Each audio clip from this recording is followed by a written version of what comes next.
afternoon, brothers and sisters, and welcome to our show, New Woman, New Nation. I am your host, Sister Lakaya Muhammad, and today I am here to share with you some of the principles of the Nation of Islam for the women in Islam.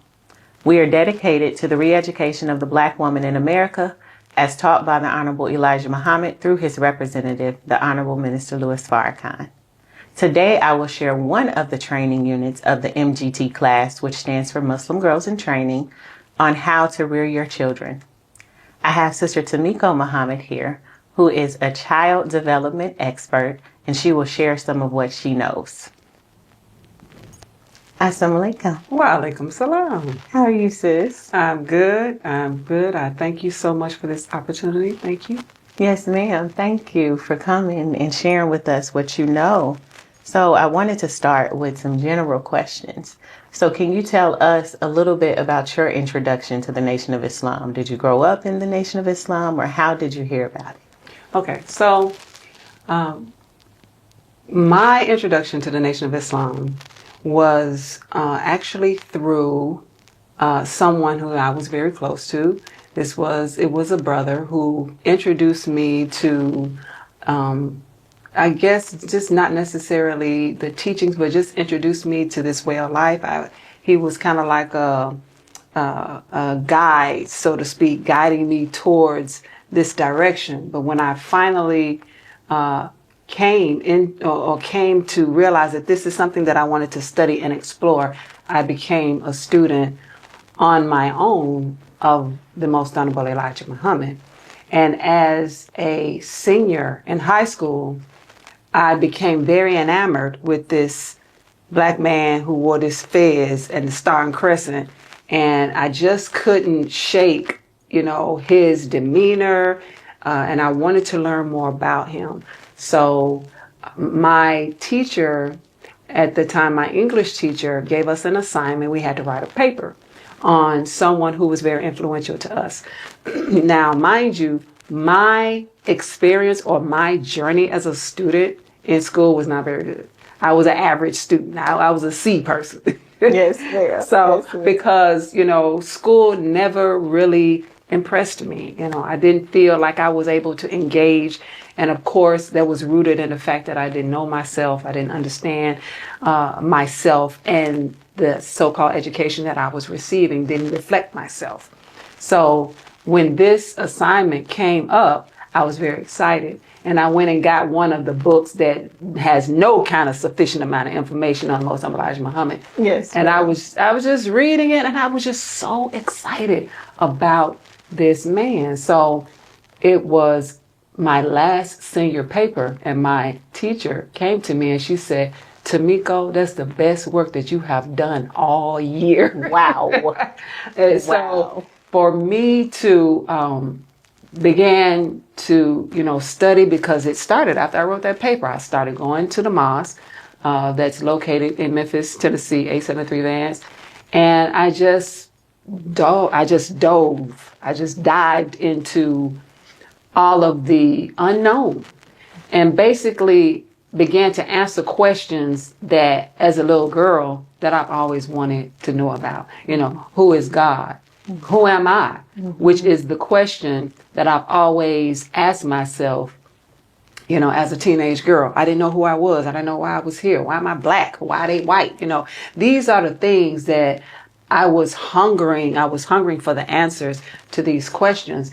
And when I found this teaching, or when I began to study this man, the Most Honorable Elijah Muhammad, it really began to unfold and unravel immediately. I immediately fell in love with these teachings.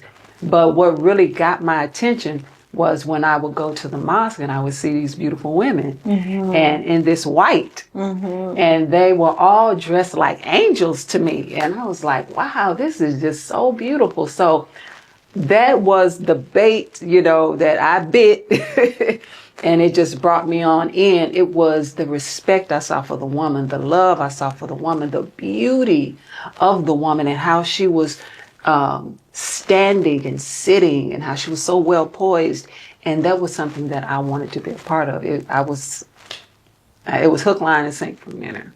Praise be to Allah. Very beautiful. And that's so beautiful that you say that, because the show is called New Woman, New Nation. And we know that that is from what we are taught from the Most Honorable Elijah Muhammad about a nation can rise no higher than its woman. Yes. And he says, when you teach a man, you teach an individual, but when you teach a woman, you teach a nation. So you are an example of what he came to do in North America for Black women. So thank you for being on the show, and thank you for that beautiful testimony. And I'm always in awe of how all of our journeys are different, but we end up hungering for the same things. And the Nation of Islam has been a healing balm for all who have given it a shot. Yes. So thank you for sharing that, ma'am. So let me ask you this. Are you a mother? I am a mother. Yes, ma'am. Yes, ma'am. So you're more than qualified to teach about this. So let me ask you this. In America, how do Black women raise their children in general? Well, the word raise is a term that, we picked up in this society. In the Nation of Islam, the Muslim girls in training, the mothers, we do not say that we raise our children. Mm-hmm. We say that we rear our children. Wow. And there is a difference in the definitions of the words. Because, of course, yes, Black women and Black girls in the community who have children, they say, I'm trying to raise my children. You can't help me raise my children. I raise my children. Mm-hmm. So, when I came to the Nation of Islam, I was like, what is this word rear? Why is the word changed?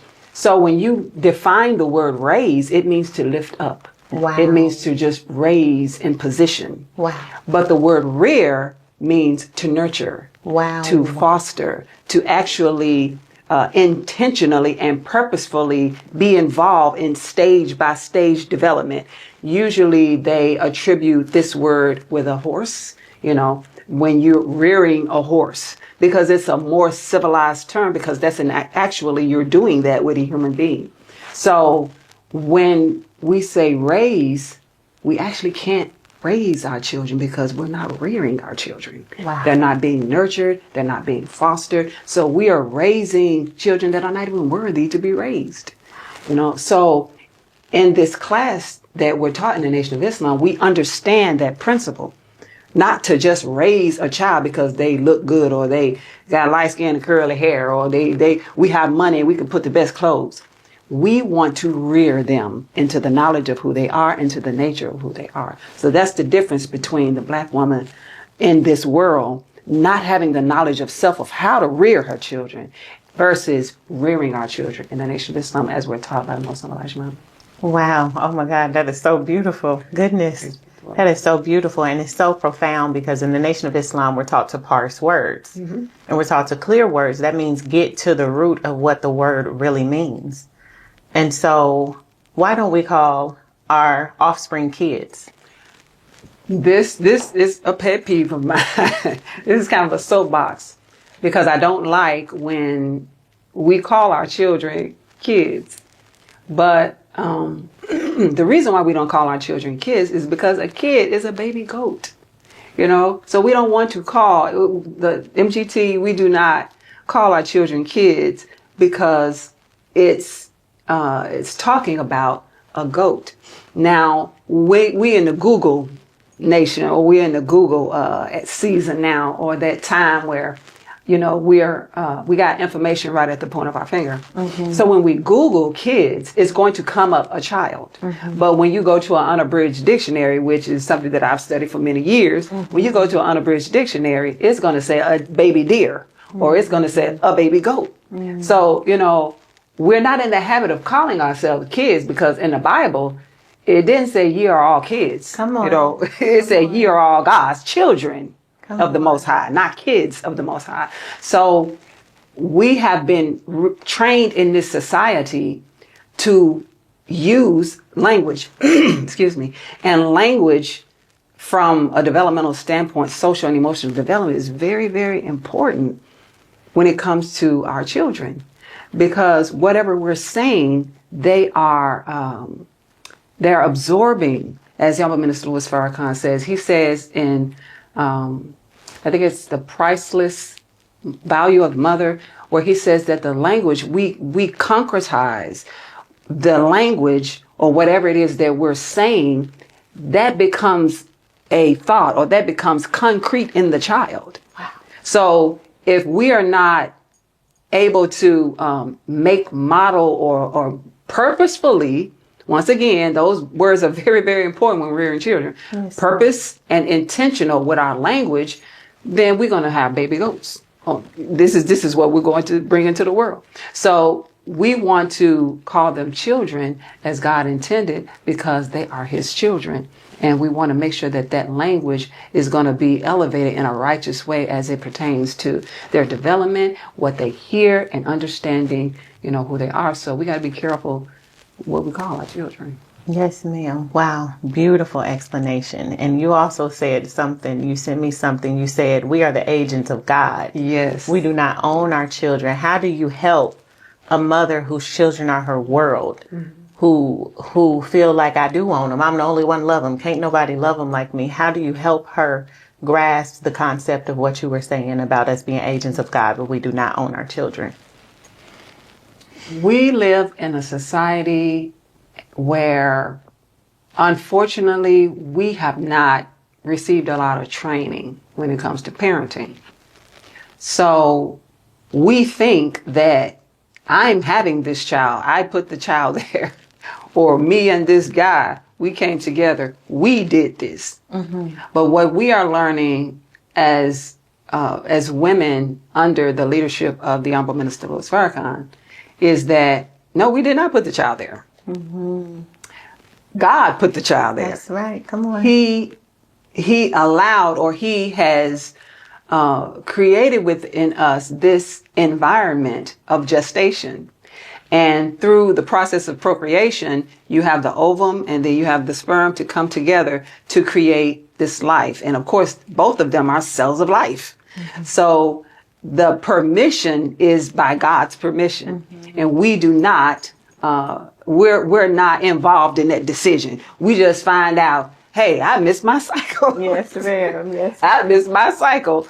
I think I'm about to have a baby. So it's not like the man is, okay, I'm going to put the child there. No, it's not like that. So what we as a people have to understand, and what the women in the Nation of Islam are learning, is that they are agents. Mm-hmm. We are co-creators, a part of a process where we allow ourselves to be a vessel for God. Mm-hmm. And in this process, he allows us to provide the perfect environment, the perfect temperature, the best food supposed to be, the best knowledge supposed to be, for his glory. Mm-hmm. Eventually, when the child is born, because a human being, a child is born with all of the faculties. They're born with everything that they need, but they just need to be developed and nurtured just a little bit further.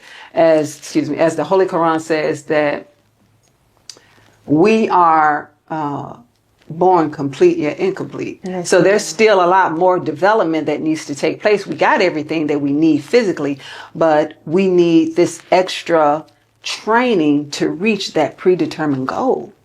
And unfortunately, the young mothers in the community today, they don't understand that responsibility. Yes. But as Muslim girls in the Nation of Islam, we understand that that's intention and that purpose, and that this child, even though it is ours, we love the child. We have a bond with this child. And when the child is born, they actually see us as God. Yes, ma'am. But it's our responsibility eventually, when they come into maturity, to let them know, what, I am not your source. God is your source. Yes. Now you have to separate from me and go ahead and create the destiny that he has for you. And the reason why our children, they falter so much in reality and they're not able to cope with reality is because we don't allow them that kind of spiritual independence.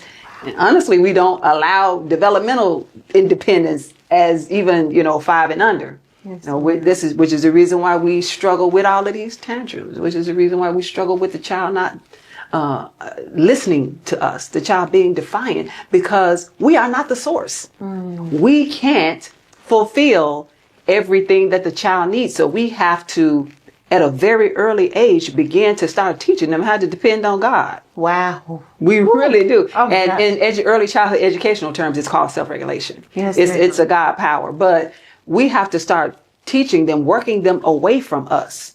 And, so the young mothers today, they don't understand that you got a lot more to do, sweetheart. You're not just moving this child out of the way. If you have more than one child, you're not just moving this child out of the way for another one. No, you have a responsibility as an agent of God, as a co-creator, to make sure that this child has optimal development so that they can pursue the glory of God and make him known.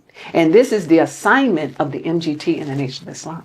Wow. Oh my God. So beautiful. Oh, so beautiful. Such a testimony. I too am a mother, and I have benefited greatly from the training of how to rear your children in the Nation of Islam. Now, let me ask you this. How has the Nation of Islam helped you in the rearing of your children personally? It has helped me in every way. As a young mother, and as a young student of the Most High Elijah Muhammad, I literally followed like every instruction, like to the letter, even though I really didn't know what I was doing. Yeah. I really didn't know what I was doing because I was young. Mm-hmm. But you're not going to give your baby formula. Mm-hmm. Okay, check. We're not giving the baby formula. You're not going to put your baby in a childcare program. Check. We're not going to put the child in a daycare program. So these were like common sense things that I learned through the teachings of the Most Honorable Elijah Muhammad. And it literally allowed me to rear, I think, some pretty decent children. Yes, ma'am. However, when I became a student in the formal education of early childhood development, mm-hmm. it really just basically bears witness to everything that the Most Honorable Elijah Muhammad teach and what we continue to receive from the Honorable Minister Louis Farrakhan. Now, the field of early childhood education thrives with men and women with PhDs and master degrees, and they got all of this big wisdom, but you got two men who have no degree, one of them with a 4th grade education, and the Honorable Minister Louis Farrakhan that has no degree, who are masterful in being able to instruct women on how to rear their children. Yes, ma'am. So I have been able, with Allah's help, to take these treasures and jewels and this supreme wisdom through the teachings of the Most Honorable Elijah Muhammad and be able to help just put it together with some of my formal training and really see the science of mating. Yes, ma'am. Which incorporates the wisdom or the knowledge of how to meet the developmental needs of your children and how to manage their challenging behavior. So I got 99.9% of the way with the teachings of the Most Honorable Elijah Muhammad, but then the training that I received, which I think just is really kind of like the icing on the cake, but nothing compares. It is just a testament of how we are always students. Mm-hmm. And let me tell you something. A mother must always be a student. Yes, she must always be a student. There is a reason why, as educators and as teachers, we always have to get continuing education. Yes. We always have to be in some kind of course. So we always have to be in some kind of seminar. We always have to go and travel and get this kind of information. And people are paying big money to get their educators to travel and stay in hotels. It is because the mind is ever evolving. The child is ever growing. Their mind is, we are just in a time where we're moving into a new educational paradigm. Absolutely. So if the mother is not advancing, the child is not advancing. Absolutely. So praise be to Allah. And I just want to bear witness to what you said. So I'm actually an educator, but I also have another job, and I work inside of the juvenile system with young girls. And the commonality that all of the girls have is their upbringing. They came from broken homes. They came from homes where the mothers were uneducated on how to properly rear children. I had one girl tell me, she said, I wish my mom had disciplined me more and she let me do what I wanted to do all the time. And then when I got to school and I did what I wanted to do and I didn't understand the consequences, I was put here. So I looked inside of your beautiful book that you have. And so I want to ask a first question and then I want to ask a follow-up question. You have something in there about the purpose of discipline. Can you tell us a little bit about what that entails? Because I know in this new society, gentle parenting is a thing. Oh, yeah. And there's all of this material out about parenting. But in my experience, the Nation of Islam has an undefeatable formula for how to rear your children. So can you explain a little bit about discipline? Yes, ma'am. So when we say discipline, we actually equate that with a spanking. So we have mothers saying, I'm getting ready to discipline you. And that's incorrect because discipline does not equal a spanking. So when we say discipline, when we define the word discipline, it means to teach. It means to educate. It's a form of giving knowledge or information and just being a teacher. I mean, to discipline, that's basically what you're doing. It's not to spank. So we've got to get out of saying that we're going to discipline our children by giving them the belt. If we want to discipline them, then we're going to understand where they are developmentally so that we can meet that developmental need and actually help them to self-regulate. Now, I work with children 5 and under.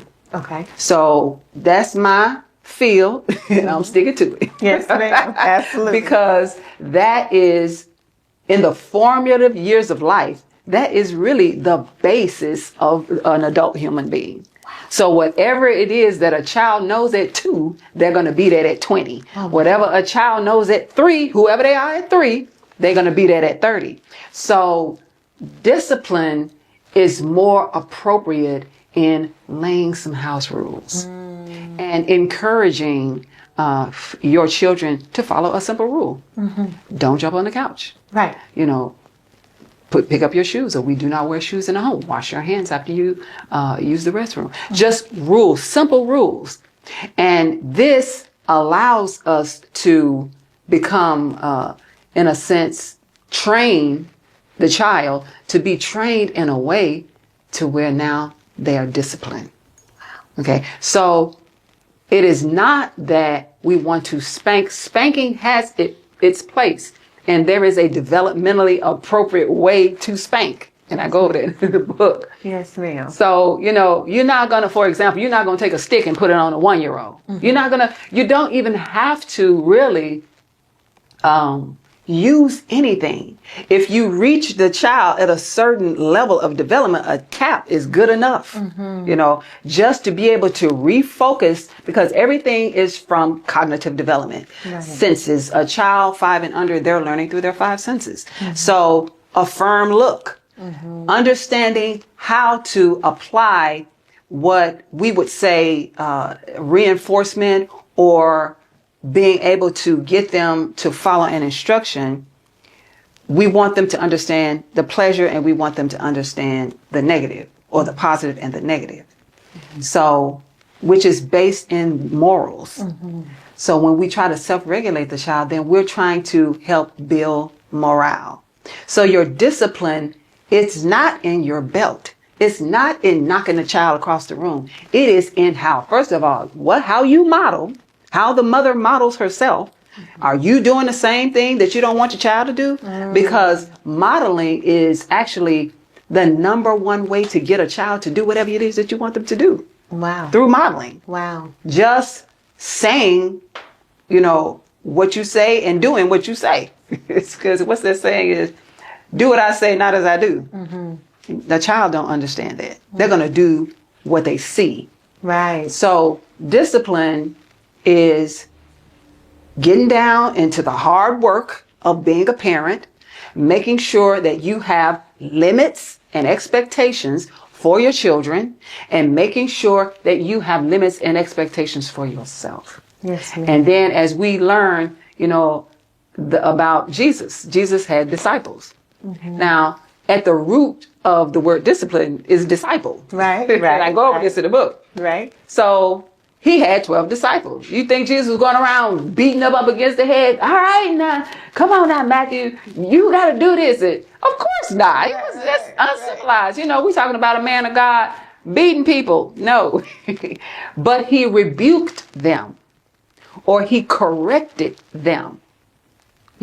So this is what we have to be mindful of as a mother. Yes, ma'am. We want to correct them in a way where it is not going to adversely affect them and be a long-standing adverse effect well into their 20s. Right. We want to authoritatively guide them. Okay, this is my expectation. This is what I need you to do. This is what I want you to do. This is what we do in this home. Right. And that is not tolerated. And we understand that the child is communicating with us, and we communicate with the child in that manner. And when we build that schema, or when we build that knowledge, because remember now, when a child is born, they're born incomplete. Yes, ma'am. But now we have to complete them through the process of development. So we have to build their knowledge from day one. Whatever it is that we say to them or do with them, whatever they experience through their five senses, it becomes a unit of knowledge.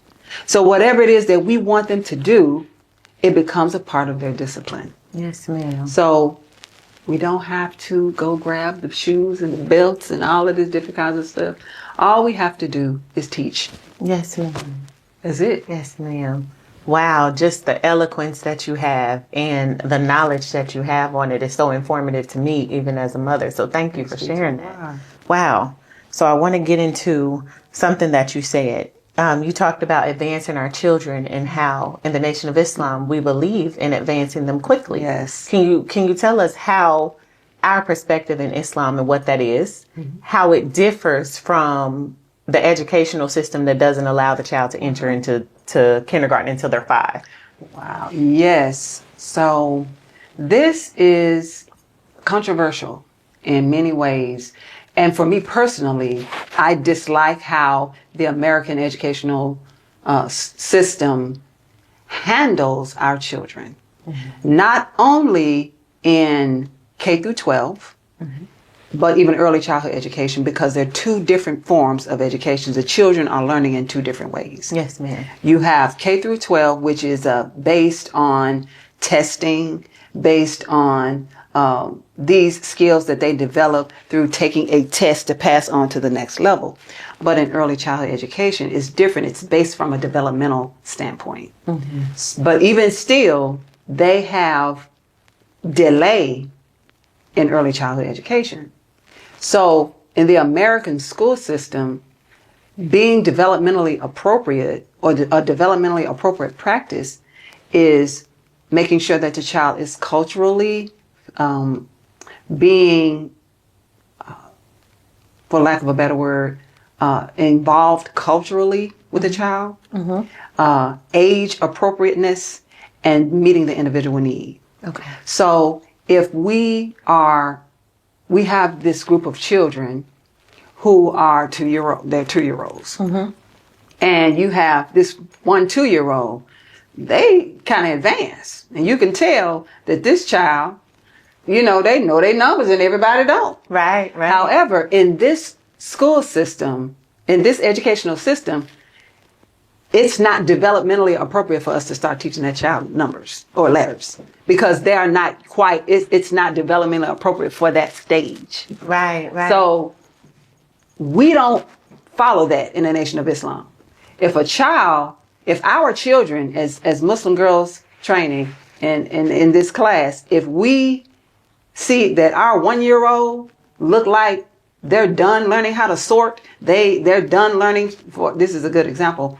If they if they know how to do a shape sorter, if your 1-year-old, your 12-month-old already knows how to take the triangle and put it in the triangle hole, they already know how to take the square and put it in the square hole, the circle in the circle hole. Okay, well, we're finna take them on to the next level. What color is it? Okay, this is a triangle. Now let's work in some language. But in this society, that's not developmentally appropriate.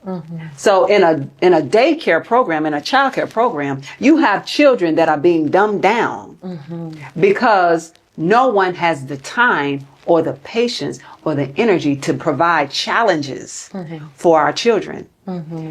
There was something that came across my Instagram where this educator was talking about the milestones.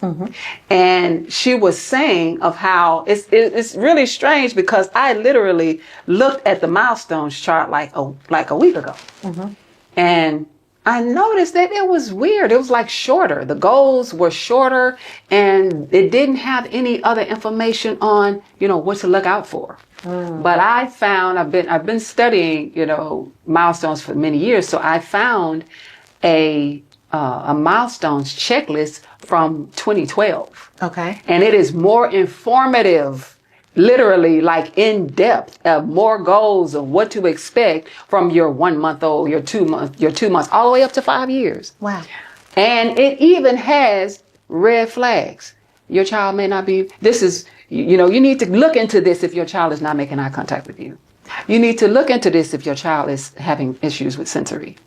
So that milestone checklist is different from the one that I saw like last week. Right. But it was strange because a sister on my on the Instagram, she said, do you notice that the milestone chart is different and it is actually, it can make it generally acceptable for developmental delay. Wow. And I was so excited. I was like, yeah, I saw that too. Wow. So they're actually trying to dumb down our babies before they even get to kindergarten. Wow.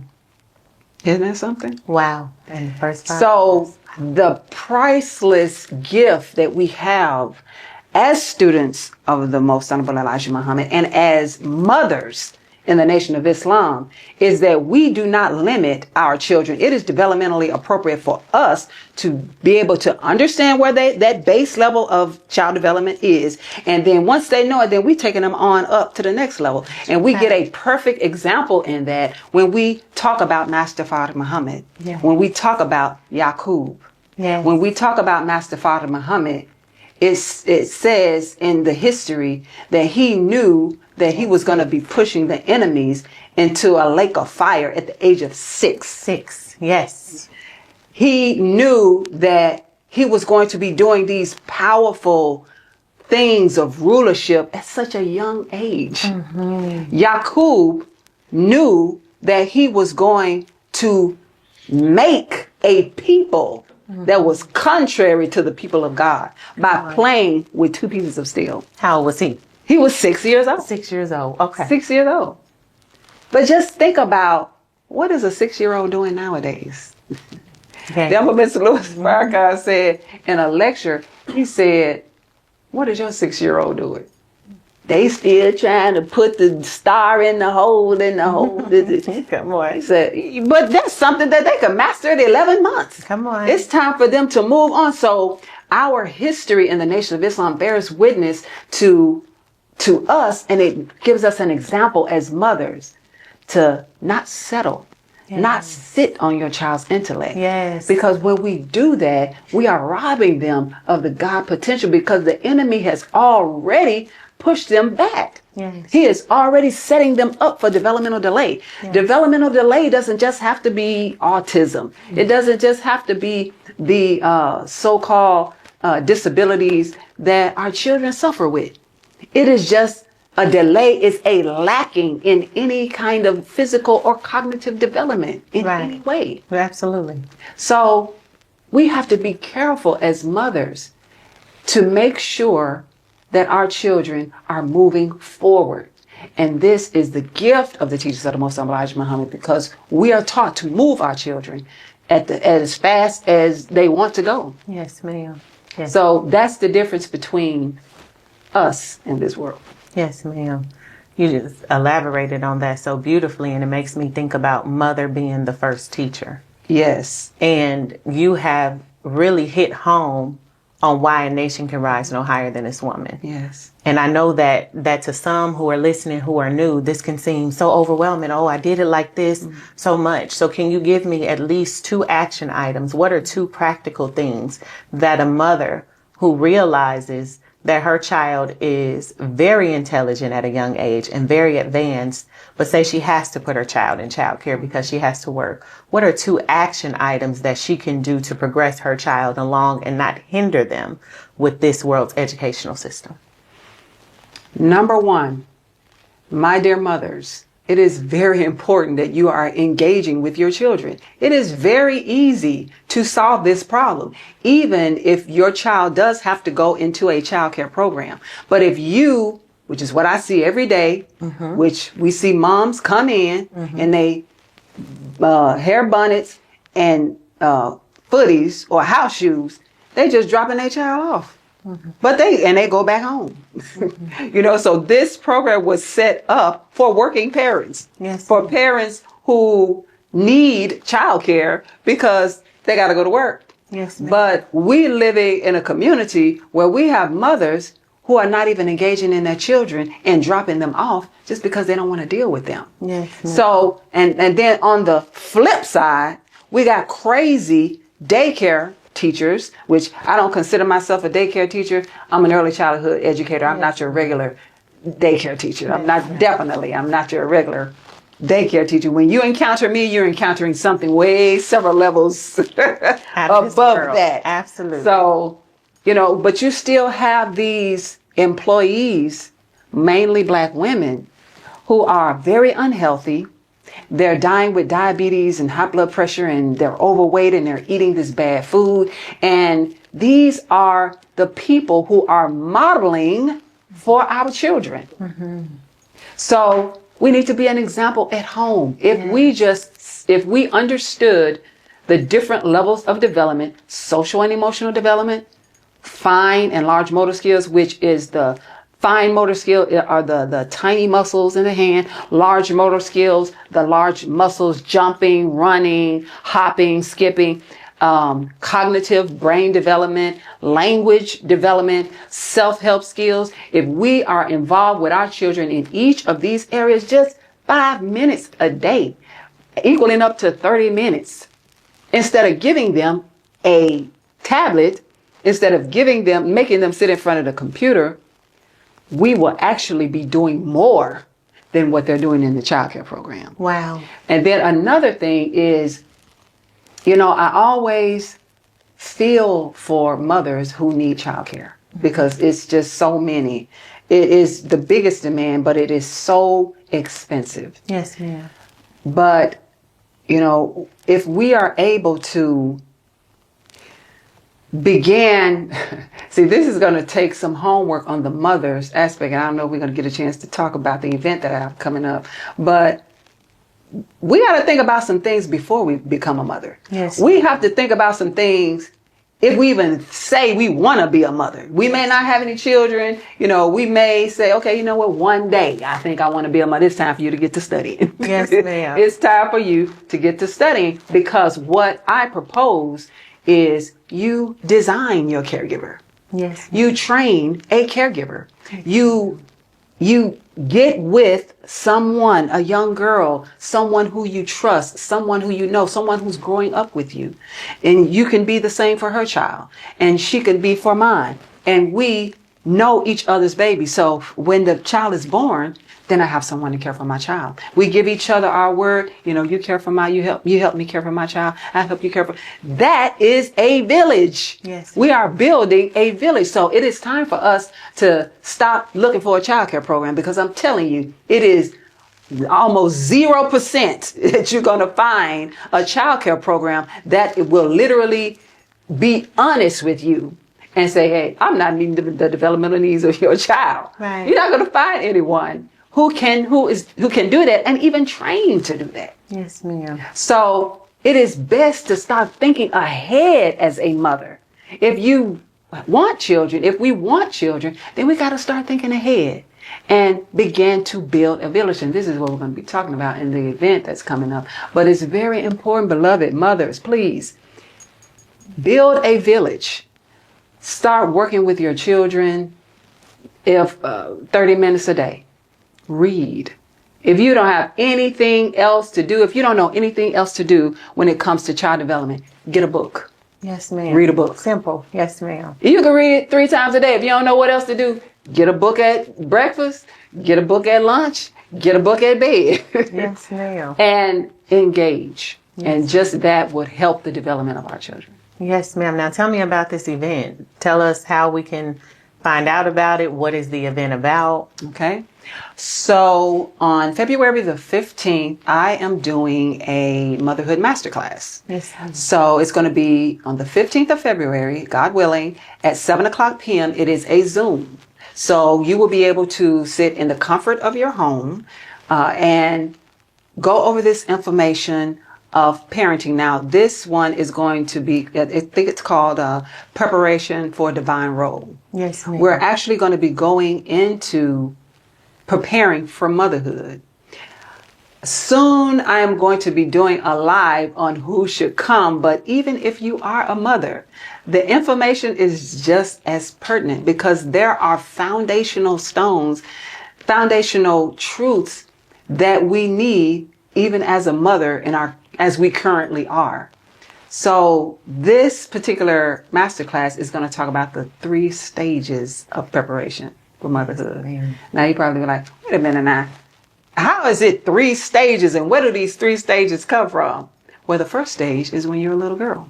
Yes, ma'am.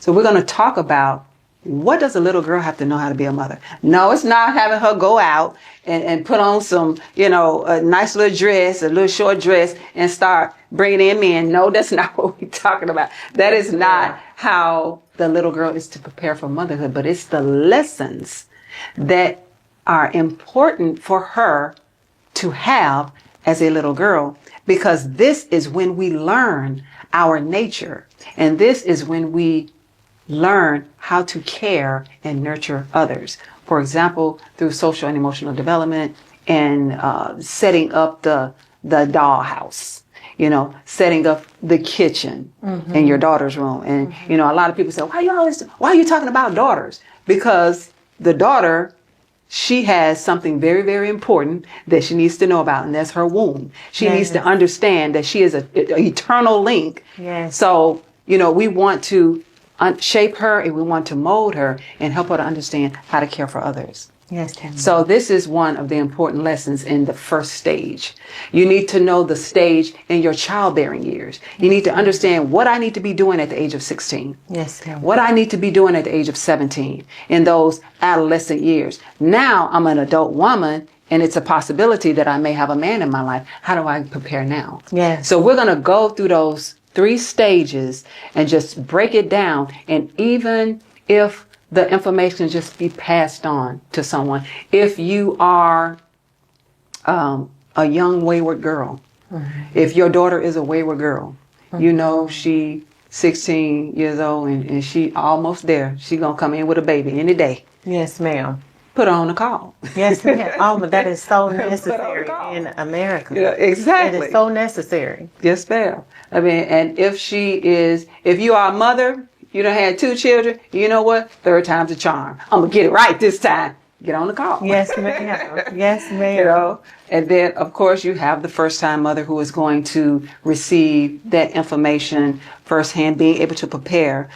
But it is never too early to prepare for motherhood. And there's also another very special group of girls that need to be on the call. And these are the vanguards of the Nation of Islam. And I say that because there is a little bit of a glorification of marriage, Yes, ma'am. And there's a lot of our young, beautiful vanguards who endeavor to one day be a wife. Yes, ma'am. However, before they become a wife, we have to understand how to be a mother. That's right.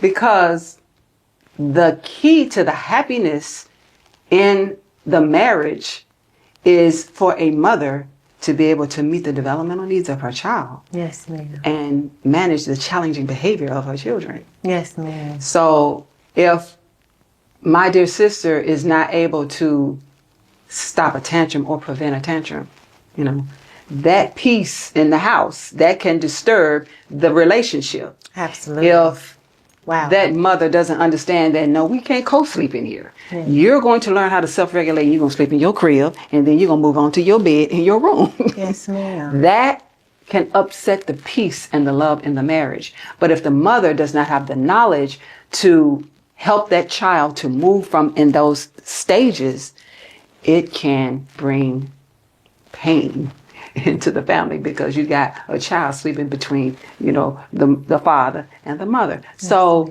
these things are very important to the peace of our marriages. And so I would encourage the vanguards to get on this call, because although we are so happy about the thoughts and the beauty of a wedding and the dress and the ring and the tall, dark, and handsome FOI, the truth is one day somebody gonna get pregnant, and it ain't gonna be the brother. Right. It's not gonna be the brother. Right. It's gonna be the sister. So how prepared are you? And then there is a mental fitness that a woman, especially a black woman, must have to be able to endure the challenges and the demands of motherhood. Yes. Because it could drive you insane if you're not ready. Yes, ma'am. Yes, ma'am. Yes, ma'am. See, we got, oh my God. Yes, ma'am. So it's very important for us to be prepared for this. So I want to encourage the sisters to come on. So it's going to be the Motherhood Masterclass, Preparation for the Divine Role, February the 15th at 7 o'clock p.m. You can register going to R.O.S.E Ministries on my Instagram, and then you click the link, and then you will be able to go directly to the registration, and then you will receive the link when you register. So I'm really praying that those who hear this, anyone at this point, basically any mother can jump on this call and receive these pearls of wisdom, these honestly crumbs from the table, because in spring I'm going to be releasing my 4-week course of Parenting with a Purpose, and we're going to be diving deeper into motherhood, but also the developmental aspect, what the mother needs to understand, because the Honorable Minister Louis Farrakhan has taught us that, you know, we're Mary. Yes, ma'am. And Mary, in the Holy Quran and in the Bible, she was the woman that was favored among all women, because she was able to give birth to the Christ. Come on. So how did that happen? The Honorable Minister Louis Farrakhan says that she didn't miss the first time. Come on. So we need to be in the position to never miss again. Yes, ma'am. We need to be in the position with the knowledge of understanding dispositions, of understanding inherent qualities and the habit of mind, and being able to instill that into a small human being, or a God, or a neurological unit, which is a child. Yes, ma'am. So sometimes we cannot be so emotionally involved with the child that we don't see the child's greatness. We don't see the God in the child. Wow. So the class is going to dive deep into, you're going to literally have a workbook. Yes. You're going to have your pencil and paper. We're going to be learning how to be mothers in this course, inshallah, in the early spring, Parenting with Purpose. Wow. Thank you so much for that love offering. I mean, this is the biggest topic that we can talk about. Yes. Because the children become the forefront of a nation. And if we don't grasp this in the right way right now, we are looking at the decline of a civilization. So thank you for letting the Spirit move you for something so divine. And we'll be sure to plug all the information into the show for people to be able to access it. Now, I want to ask about this wonderful book. Can you tell me what inspired the book? And then tell me some jewels and why people would benefit from having this knowledge tangible at their fingertips. Yes, ma'am. Absolutely. So this is my little project right here. So what inspired me to write this book, it actually started as a podcast. I was trying to do podcasting. I probably need to try it again. But the podcast was so long, I said, you know what, maybe I need to write this. But it was about spankings. Yes. The name of the podcast was called to spank or not to spank? That is the question. And I went into the scriptures that we use to justify spanking, spare the rod, spoil the child. And when I was able to research and study these scriptures, it dawned on me, and I wanted to share that with the world. Maybe these scriptures do not mean, because when we talk about, it's in the book, some of the scriptures, it deals with promptly. And promptly means early. So I wanted to implore, or I wanted to admonish those parents who believe in the belt. I wanted to admonish those parents who believe in the fist or the hand, or constantly trying to correct their children through harsh spankings. I wanted to say, you know what? There's another way. Let's put the belt down for a minute and let's try an alternative strategy or technique that's effective. Yes, ma'am. Because there are other effective alternatives. Yes. But because we don't have the knowledge of it, we don't have the knowledge of child development, we don't have the knowledge of meeting the developmental need, we're going to first go to the belt. And it is something that has been passed on generations and generations and generations. This abuse that has been passed on, which the book goes into that, even to the first case of abuse of a child. So we have to, with 7 million cases of child abuse in America every year. Wow. We have got to understand, we got to back up off this child and we got to understand what we're doing wrong. Yes, so ma'am. the book that's the foundation of the book. It wasn't supposed to be a book. It just turned into a book because I said, you know what? I got to give them some strategy. Right. I can't say stop whooping your children and they don't have nothing else to do. Right. So stop whooping your children. Let's do this instead. So the book has 17 techniques that a mother, because I have to admit, it is kind of geared towards Black mothers. Yes, ma'am. Because they are the main ones that do not have this knowledge. Yes, ma'am. And we struggle with the challenging behaviors of our children. Yes, ma'am. So it's geared towards single Black mothers, and it's geared towards Black mothers to help them to, in a very simple step-by-step way, kind of be able to handle these kind of behaviors. And there are two parts of the book. The first part of the book is a mother orientation of mind. Yes. So we go into kind of building you up, thanking you for accepting this role as a mother, Yes, ma'am. and understanding that God has called you to this. Yes, You're not a burden on the community. Yes, you are a ma'am. co-creator. You are a woman Absolutely. of God. So the first part is just kind of lifting the mother and giving her some skills also, how to troubleshoot, how to be resourceful, and how to be creative, and how these things actually can enhance your ability to meet the need and manage the behavior. Then the second part of the book are the 17 techniques. You got managing tantrums, tummy time, how to deal with crying babies. Wow. It is 17 techniques that we experience on a daily basis. Yes, ma'am. I think this would be a good gift to put in new mothers, Yes. gift bags and things like that. Like this is, Yes. you can't even put a value on this, Yes. As mothers, I think the world is suffering right now from how mothers are being diminished. So just the fact that you are building them up, you and I sitting here in this conversation is a manifestation of what the Most Honorable Elijah Muhammad had in mind from what he was taught by his teacher about elevating the woman. Yes. Because when you elevate her, you elevate a nation. So thank you for doing God's work. Now, how can they, if they want to learn more about the book, how can they access the book?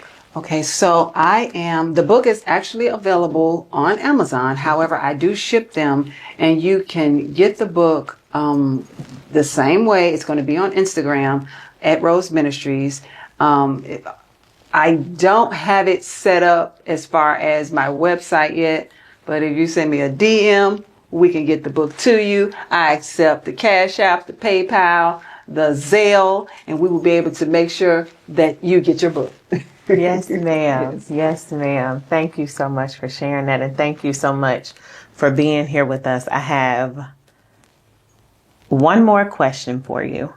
any upcoming events outside of what you've already mentioned, or how can someone access this information to learn more? So I actually offer consultations. So I do, the consultation is, the first one is free. It's 30 minutes. And in that consultation, this is kind of basically you pouring out to me what's happening.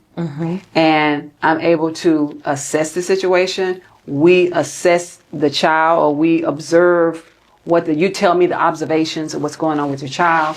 And even if you live in the area, I can be like super nanny, and I will come Yes, to your home and maybe assist in helping to create the kind of environment that is appropriate for a child. Because that's another thing, moms, we have to create an environment. Just like Allah, God created an environment for us, we have to create an intentional environment for our children. And most of the time, this is the problem, because we don't know how to do that.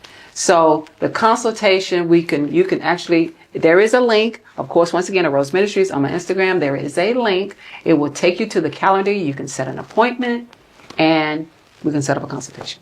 Yes, ma'am. Thank you. And again, this is just one of the 7 units from the Women in the Nation of Islam. And this is our general civilization class. So we are taught that this is something that, to have a civilization, you have to know these foundational things. So we've just shared with you one aspect of that, and how to rear our children. And again, thank you for tuning in to New Woman, New Nation. We hope that you've learned something. To learn more about the Nation of Islam, you can go to NOI.org. And if you are in the Memphis, Tennessee area, can you please tell us the address to how they can come and check out the mosque to learn a little bit more? It is at 873 Vance, Muhammad's Mosque, number 55. We are waiting for your arrival. We're open up. Thank you all for listening. We hope that you've learned something. Have a blessed day.